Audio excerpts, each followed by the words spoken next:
সদ্যহতে আপোনালোকে এনেধৰণৰ সৰু সৰু মাছবোৰ কেনেধৰণে খায় বাৰু। আনকমন এটা মাছৰ ৰেচিপি লৈ আহিছোঁ। আশা ৰাখিছোঁ আপোনালোকে প্ৰথমৰ পৰা শেষলৈকে চাব। সকলোকে নতুন এটা ভিডিঅ' মাজলৈ স্বাগতম জনাইছোঁ। এয়া মই বনাই আছোঁ। কেনেধৰণে বনাইছোঁ চাওকচোন অকণমান। যদিহে নতুনকৈ কোনোবাই চাইছে চেনেলটি ছাবস্ক্ৰাইব এটা কৰিব, সম্পূৰ্ণ ভিডিঅ'টো চাই সুন্দৰ এটা কমেণ্ট কৰিব। আহক তেনেহ'লে আৰম্ভ কৰোঁ। এইখিনি হৈছে ভোল। চাওকচোন কি ভোল বুলি কয় নাজানো বাৰু। এইখিনি হৈছে সৰু সৰু মাছ। ইয়াত আছে পুঠি, অকণমানি অকণমানি মোৱা মাছ, লগতে আছে দনিকণা মাছ। ভোলখিনি কাটি ল'লোঁ, মাছখিনি সুন্দৰকৈ বাছি ল'লোঁ। হালধি আৰু নিমখ অকণমান দি অকণমান সময় এনেধৰণে এতিয়া থৈ দিম। ইয়াত যিখিনি পানী আছে এই খৰাহিটোত যে লৈছোঁ, গোটেই পানীখিনি নিগৰি যাব আৰু বনাবলৈ বহুত ভাল লাগিব। বাকী নহৰু, লগতে এইকেইডাল হৈছে আপোনাৰ ৰঙালাও আগ। মানে অকণমান বাটলৈ ওলাই গৈছিলোঁ, দুটা ৰঙালাও আগ পালোঁ, লৈ আহিলোঁ। তেল অকণমান গৰম হোৱাৰ লগে লগে পিঁয়াজখিনি যোগ কৰি দিলোঁ।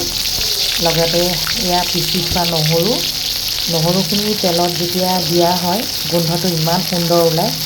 আপোনালোকে চাবচোন, মাজে মাজে মই আপোনালোকক দেখুৱাই থাকোঁ বাৰু। যিয়ে নহওক সকলোখিনি যোগ কৰি এতিয়া অকণমান সময় ভাজি ল'ম।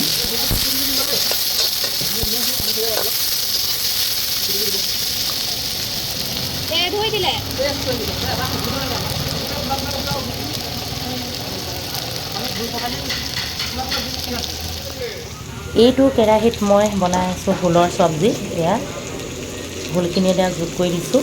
পিঁয়াজখিনি ৰঙচুৱা হৈ গ'ল ইতিমধ্যে। আনফালে আৰু এটা কেৰাহীত কি বনাই আছোঁ সেয়াও আপোনালোকক দেখুৱাব বিচাৰিছোঁ। এয়া চাওক, তেল অকণমান দি লৈছোঁ। যিহেতু ইয়াত মই এতিয়া সৰু সৰু মাছখিনি ফ্ৰাই কৰি ল'ম।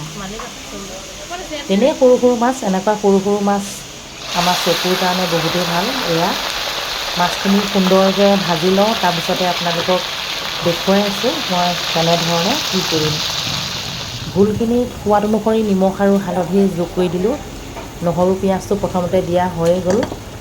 এতিয়া কি কৰিম জানেনে? চাই থাককচোন আপোনালোকে।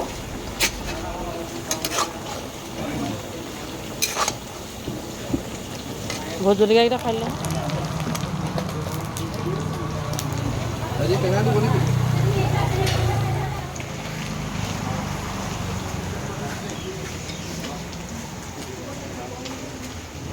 সৰু ভোট জলকীয়া দুটা কাটিও যোগ কৰি দিছোঁ। অকণমান জ্বলা হ'লে খাই ভাল লাগিব। ভোলত কিন্তু পানী একেবাৰে ব্যৱহাৰ কৰা নাই। এই যে মাছখিনি ফ্ৰাই কৰি আছিলোঁ, লাহেকৈ এতিয়া মই ভোলৰ চব্জিৰ লগত মিশ্ৰণ কৰি দিম। এইয়া সুন্দৰকৈ মিশ্ৰণ কৰি দিছোঁ। আৰু এইখন হাতা ল'ব লাগিব, নহ'লে মাছখিনি ভাগি থাকিব। লাহে লাহে হাতাখনে মিশ্ৰণটো কৰি দিছোঁ, মানে তেতিয়া মিলি যাব, খাই বহুতেই টেষ্টি লাগিব, নহয়নে বাৰু? এয়া চাওক, ৰঙালাও আগখিনি যে দেখি আছিলে সেয়াও যোগ কৰি দিলোঁ। তেনেই অকণমান, মানে মাত্ৰ দুটা ৰঙালাও আগ এনেই বাটলৈ ওলাই যাওঁতেই পালোঁ, চিঙি লৈ আহিলোঁ। ইয়াতে যোগ কৰি দিলোঁ। অকণমানো কিহৰ লগত ধৰক মিলাম আৰু ভোলৰ লগতে দি দিছোঁ। এয়া আনফালে আধাখিনি মাছ তাত মিশ্ৰণ কৰিলোঁ, আধাখিনি এনেধৰণে মই ভাজি আছোঁ। লগে লগে গৰম পানী যোগ কৰি দিলোঁ। এইখিনি মাছ মানে এটা বস্তু মিশ্ৰণ কৰিম।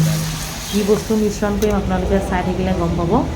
এয়া চাওক, লাহে লাহে এনেধৰণে দিব লাগিব, নহ'লে গোটেই ভাগি ছিগি যাব। নেমু টেঙা দি দিলোঁ। নেমু টেঙা দিয়াৰ পাছতে আৰু এটা বস্তু যোগ কৰিম। কেইটামান ভোট জলকীয়াও দি দিছোঁ গোটা গোটাকৈ, নহ'লে ল'ৰাটোৱে ছোৱালীজনীয়ে বৰ জ্বলা হ'ল বুলি ক'ব। এই ইয়াত ভেদাইলতা অকণমান পিচি এনেধৰণে মিশ্ৰণ কৰি দিছোঁ। ভেদাইলতা পেটৰ কাৰণে কিমান ভাল আপোনালোকে জানেই আৰু পৰাপক্ষত ভেদাইলতা খাব লাগে। মাছৰ লগতো বহুত ধুনীয়া মিলে, মানে যিকোনো মাছৰ লগতে খাব পাৰে। খুব ধুনীয়াকৈ উতলি আছে। এয়া গোন্ধটো বৰ ধুনীয়া লাগিছে জানেনে? লাহেকৈ গেছটো অফ কৰি দিলোঁ। যিয়ে নহওক, এতিয়া আপোনালোকক এটা বাতিত সজাই দেখুৱাইছোঁ। এয়া ভেদাইলতা দিয়া মাছ কেনেকুৱা লাগিলে জনাব দেই। আজিলৈ আহিছোঁ, বাই বাই।